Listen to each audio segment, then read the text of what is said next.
Malayo pa, pero malayo na. That is where we stand today. Yan po ang sitwasyon natin ngayon. We recognize that this has been a difficult and demanding process. But we also recognize how much we have already uncovered. Marami na tayong naabot sa mga nakaraang linggo. Today, we share a quiet sense of accomplishment as we recognize and honor the distance we have traveled since we first began. Saksi tayong lahat. Marami tayong pinagdaanan. Our very first hearing was on March 2, where we established sufficiency in form. Sumunod ang March 4 for sufficiency in substance.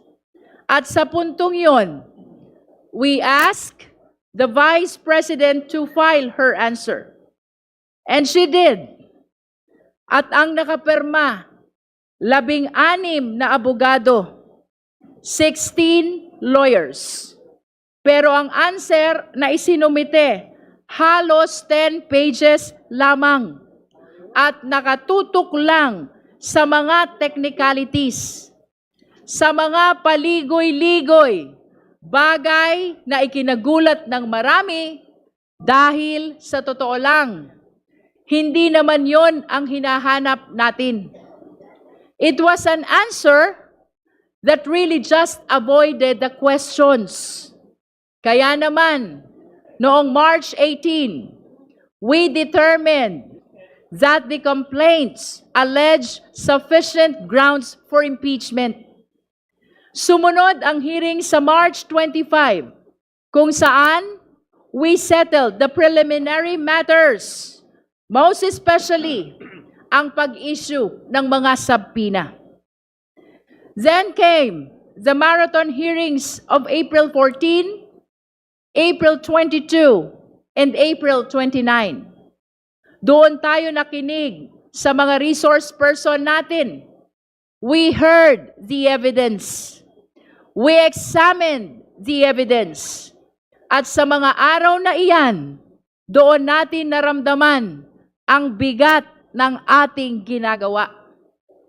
May mga sandaling luminaw ang mga sagot at may mga sandaling mas dumami ang mga tanong. We certainly had our ups and downs.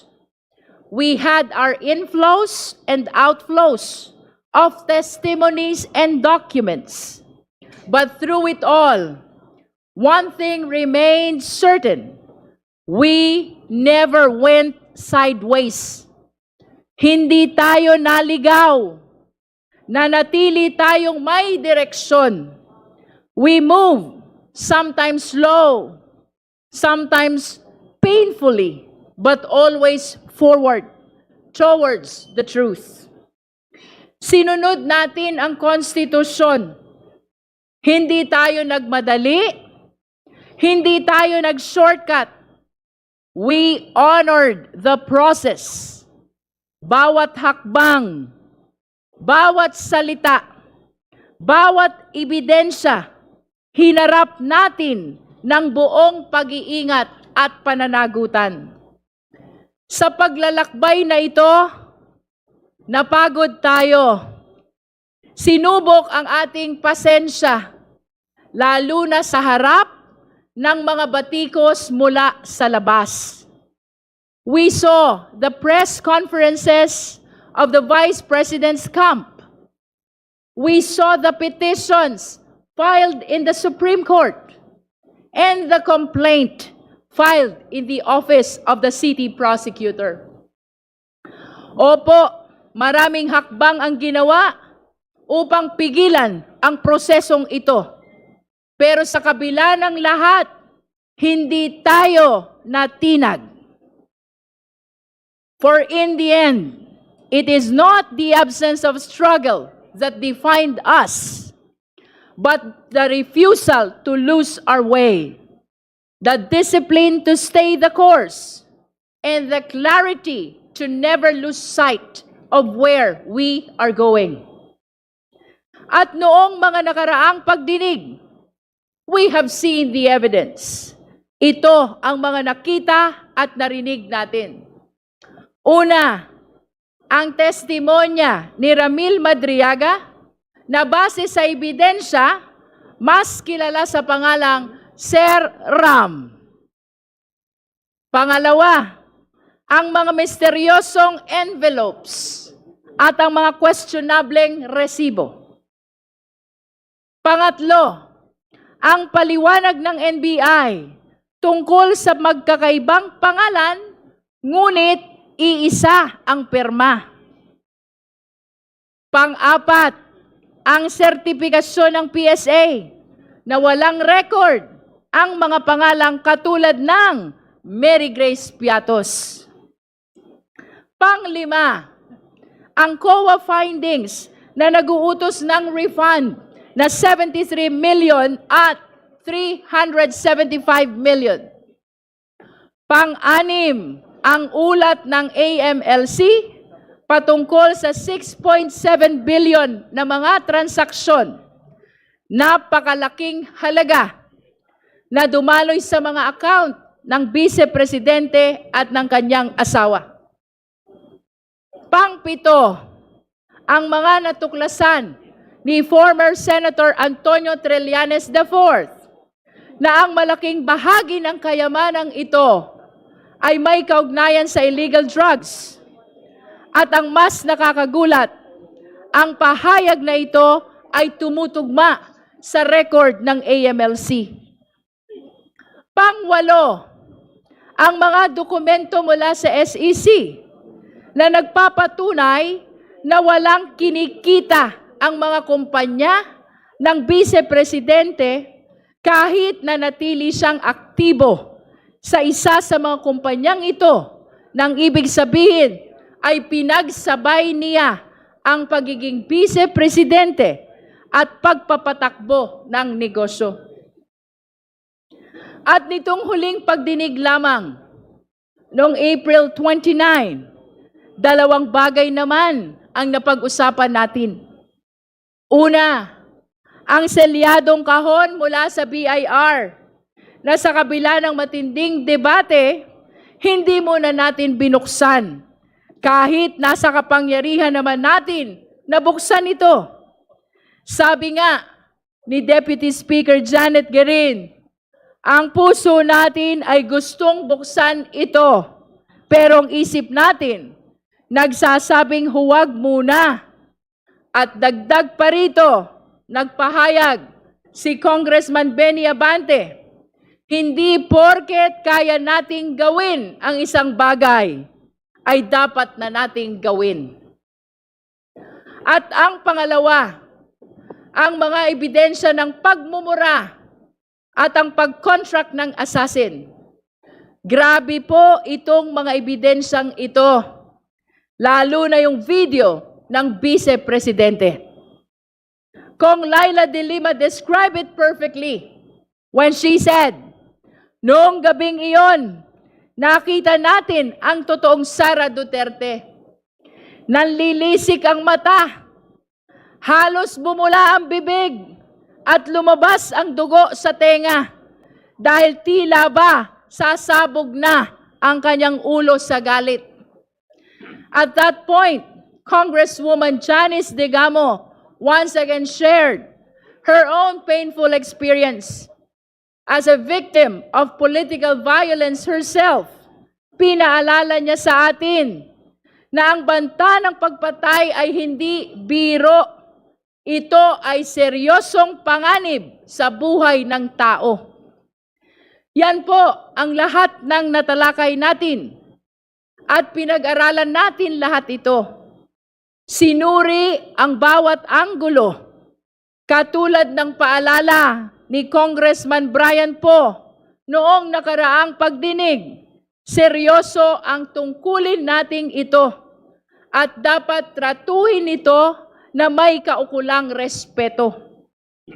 At sa gitna ng lahat ng ebidensyang ito, sa kabila ng lahat ng diskusyon natin, may isang bagay na hindi nagbago. Ang upuan, ang bakanteng upuan. Sa bawat ebidensya, walang direktang sagot. Sa bawat tanong, walang paliwanag. Naghintay tayo ng salaysay mula sa Vice-Presidente sa ilalim ng panunumpa.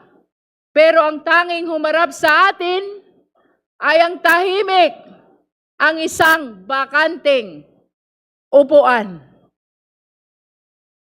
Ngunit mapagtatanto natin na meron na pala tayong hawak na ebidensya mula mismo sa Kanya.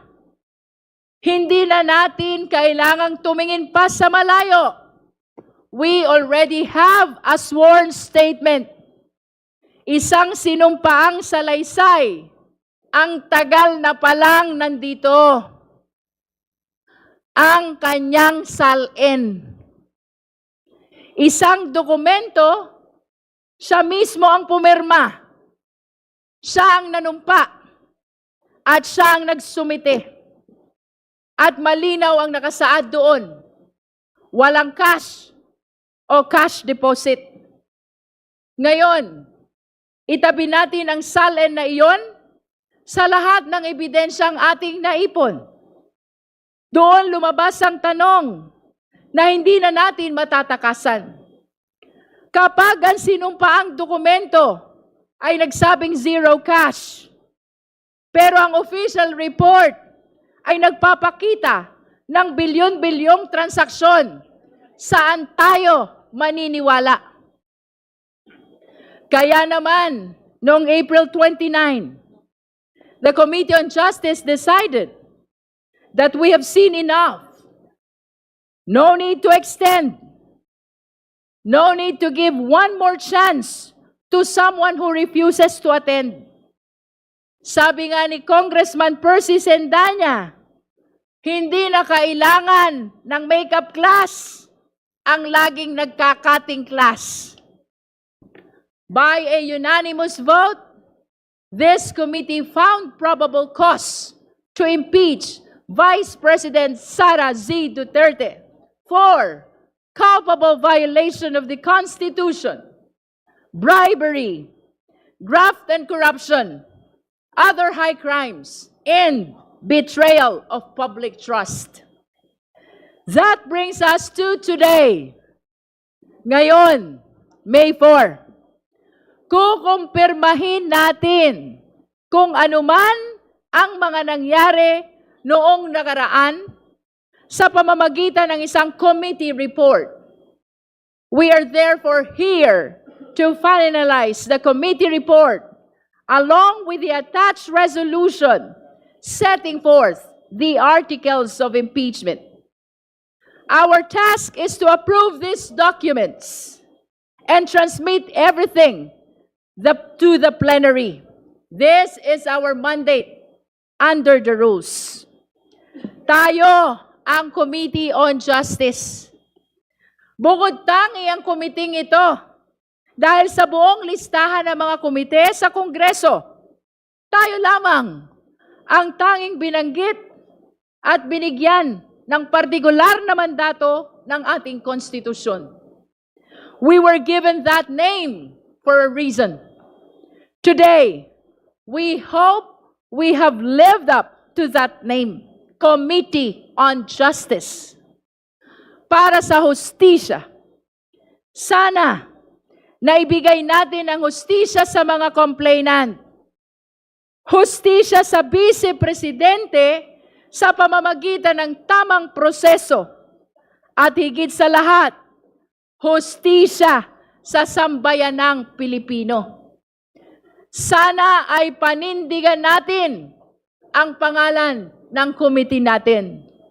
But more than that, I want to take a moment to acknowledge the people behind this work. Hindi biro ang pinagdaanan nating lahat. Lalo na ang kapal ng mga dokumentong binasa at sinuri natin. Sa mga resource persons, salamat sa pagharap ninyo dito sa komite. To our colleagues in this committee, thank you so much. Sa ating secretariat at sa mga staff na hindi nakikita sa camera, pero sila ang naging pundasyon ng bawat hearing. Maraming salamat sa inyong lahat. And to the Filipino people, maraming salamat po sa inyong pagsubaybay. Ngayon, habang tinitimbang natin ang bigat ng mga susunod nating hakbang at ang mga posibleng pagsubok na haharapin natin, may isang katotohanang dapat nating alalahanin. Hindi tayo magsisimula sa wala. Ang bawat hakbang natin ay hindi na pabalik, kundi padiretso sa katotohanan. Malayo pa, pero malayo na. Mahaba pa po ang tatahakin nating landas patungong plenaryo at patungong Senado. Ngunit hindi na tayo nangangapa. Marami na tayong naungkat. Marami na tayong naisiwalat. At hindi natin hahayaang masayang ang lahat ng ito.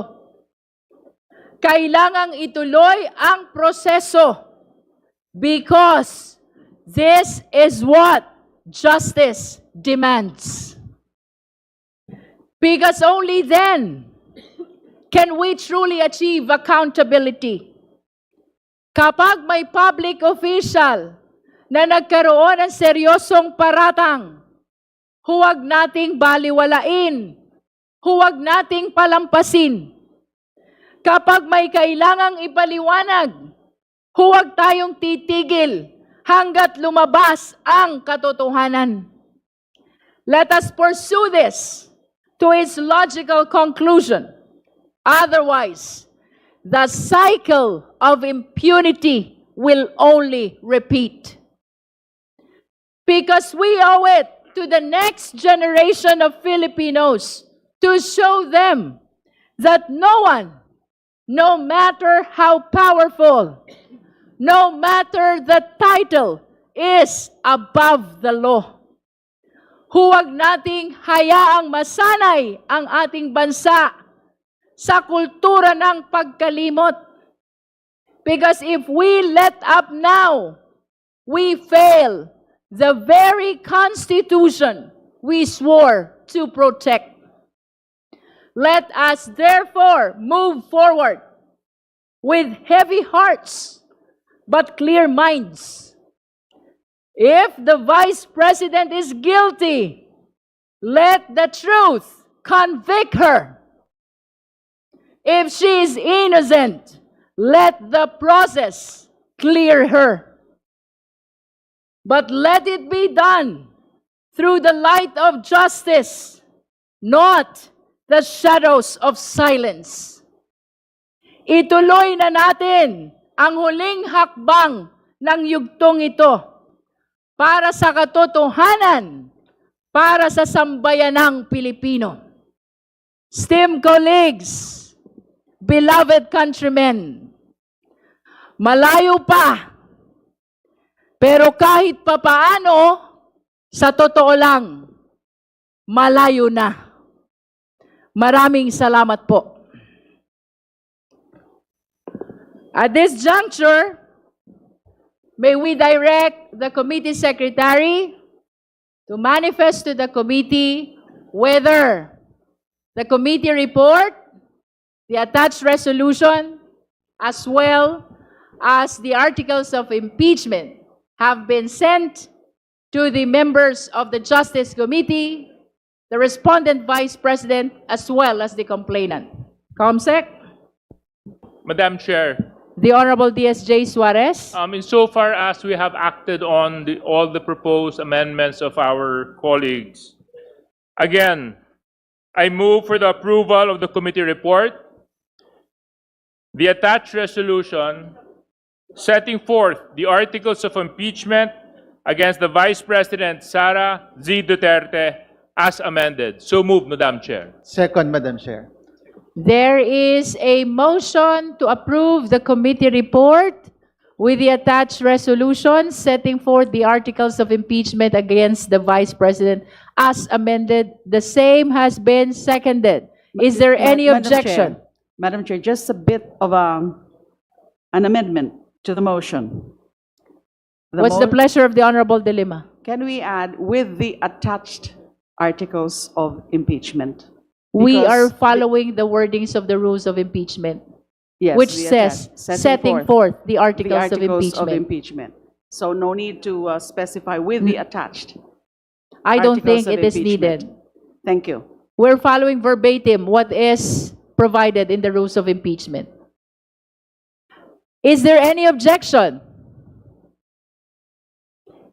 Hearing none, then it means that this is unanimously approved. But again, for purposes of accuracy of the record, may I request the justice members present to raise their hand to show support in the approval of the committee report, the attached resolution setting forth the articles of impeachment as amended. Please raise your right hand.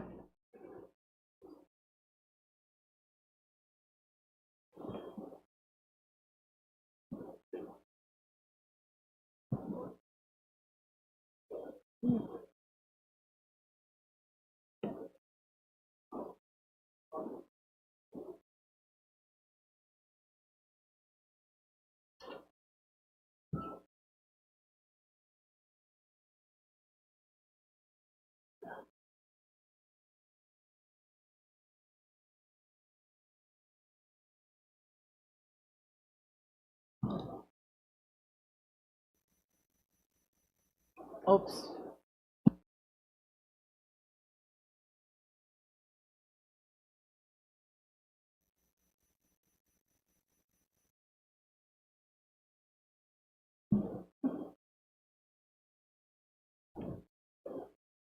You may put down your hands.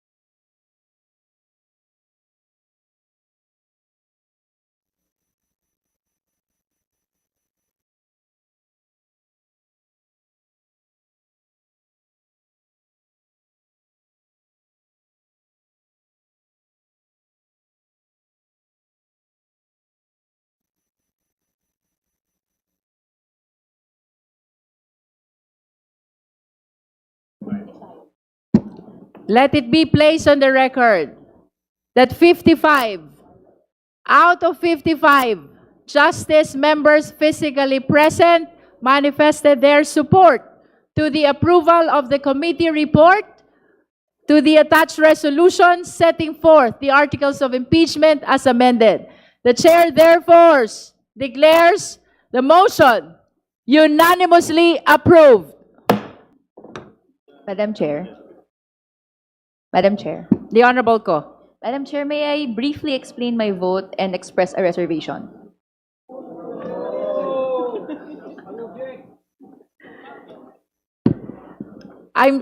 Like how many minutes will it take?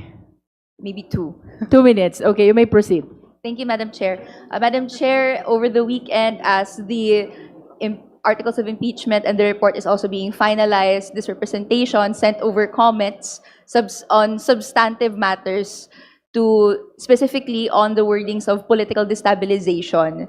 So while this representation is gladdened to have some of its comments taken in consideration in the final complaint, at the end of it, I'd just like to express on the floor my reservation in the use of the words political destabilization in the subheadings, treating it as a crime in the same vein as grave threats or inciting to sedition. And my last manifestation, Madam Chair, is at the end of the day, this representation cannot agree to the inclusion of the act, quote unquote, inciting to sedition as forming the grounds of impeachment. And the bigger reason is political, which is that it is being used unfairly and unjustly to critics and activists, as the Philippine law broadly defines the crime as any speech in any form that generates hate, quote unquote, against government or any of its officers. There have been instances in previous cases wherein inciting to sedition was used, where it is said, that quote, if it arouses among its viewers a sense of dissatisfaction against the duly constituted authorities, specifically in the case of Bicoy versus Duterte, this is already inciting to sedition. And this is why, Madam Chair, I have reservation in the use of that. And I believe it is already sufficient that the crime of grave threats to President Marcos Jr. and to public scrutiny in general, security in general, should be enough. But nonetheless, this representation voted yes to the articles of impeachment. That is all, Madam Chair. The manifestation of the Honorable Co is noted. Pursuant to Section 9 of the House Rules of Procedure in the impeachment proceedings, the committee report, together with the resolution setting forth the articles of impeachment as amended and as approved, shall be submitted to the House and shall be calendared for the consideration by the House within 10 session days from receipt thereof. In this regard, the committee secretariat is directed to provide copy of the approved committee report with attached resolution setting forth the articles of impeachment to the respondent Vice President, the complainant, as well as the members of the Justice Committee. So ruled. May I solicit the necessary motion? Madam Chair, The Honorable D.S. Janet Garin, move to adjourn. considering that we have approved already the committee report, the articles of the attached resolution setting forth the articles of impeachment, we are now adjourning the impeachment proceeding of the Justice Committee. The hearing is adjourned.